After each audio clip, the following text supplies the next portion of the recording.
పునఃపరిశీలించాలని మేమందరం కూడా ముక్త కంఠంతో డిమాండ్ చేస్తున్నాం.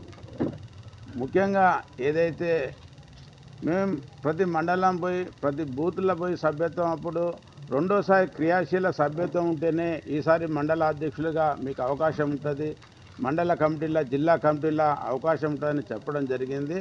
కేంద్ర పార్టీ సూచన మేరకే ఆ విధంగా అందడం చెప్పడం జరిగింది. కానీ నల్లగొండ జిల్లా అధ్యక్షుడి నియామకం మీ అందరికీ కూడా తెలుసు. అతను ఎప్పటి నుంచి వచ్చాడో, అతను వచ్చినా కూడా ఎప్పుడు కూడా సాధారణ సభ్యత్వం లేదు. ఈసారి ఆయనకు సాధారణ సభ్యత్వం, ఇంకా క్రియాశీల సభ్యత్వం ఎవరికి కూడా ఈసారి రాలేదు. అందరి అర్హత సాధించి అప్లై చేసుకోవడం జరిగింది. ఇది ఒకటి. 2 సార్లు క్రియాశీల సభ్యత్వం ఉంటేనే ఈ యొక్క బాధ్యత ఇవ్వాలని స్పష్టంగా కేంద్ర పార్టీ చెప్పినా కూడా రాష్ట్ర పార్టీ నాయకులందరినీ మోసం చేసి మేనేజ్ చేసి ఈ యొక్క పదవి చేర్చుకోవడాన్ని కార్యకర్తలందరూ కూడా జీవించలేకుంటున్నారు.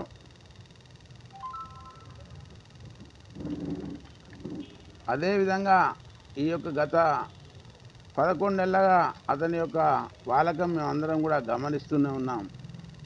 పేమెంట్ వర్కర్లను పెట్టుకొని నిజమైన కార్యకర్తలను అవమానపరిచే విధంగా అతని యొక్క కార్యక్రమాలు ఉన్నాయి.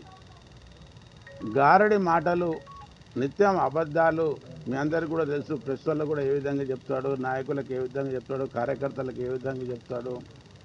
అన్ని హంబక్ మాటలు, చేతలు ఏముండవు. కాబట్టి అలాంటి యొక్క వ్యక్తి కింద నాయకత్వం అప్పచెప్తే పార్టీ చాలా ఇబ్బంది పరిస్థితులు ఉంటుంది. కాబట్టి మేమందరం కూడా బయటికి వచ్చి ఈ విధంగా ప్రశ్నించడం జరుగుతుంది.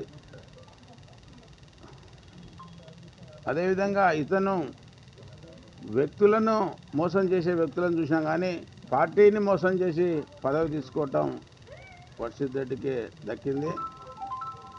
కాబట్టి ఇప్పటికైనా మేమందరం కూడా మొదటి నుంచి కూడా ఇతని యొక్క కార్యక్రమాలు, పార్లమెంటు ఎన్నికల్లో నిధులు ఏ విధంగా దుర్వినియోగం చేసింది, ఇతను అధ్యక్షుడైనాక కరెంటు బిల్లు ఏ విధంగా పెండింగ్ ఉంది బీజేపీ ఆఫీసులో, ఏ రోజు కూడా ఒక పేపర్ కూడా మన బీజేపీ ఆఫీసులో చదువుదామంటే కార్యకర్తలకు అందుబాటులో లేదు.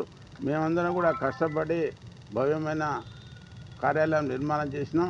అతను చేసింది ఏమీ లేదు, హంబక్కే. కాబట్టి ఎంత కూడా గమనించాలని, ఖచ్చితంగా అతను చేంజ్ చేసే వరకు మేము ఎవరం కూడా ఆ బీజేపీ ఆఫీసు మెట్లు తొక్కదలుచుకోలేదు. ఖచ్చితంగా నాయకత్వం మాకు అనుకూలంగా ఉంటుందని నిర్ణయం తీసుకుంటుందని భావిస్తున్నాం.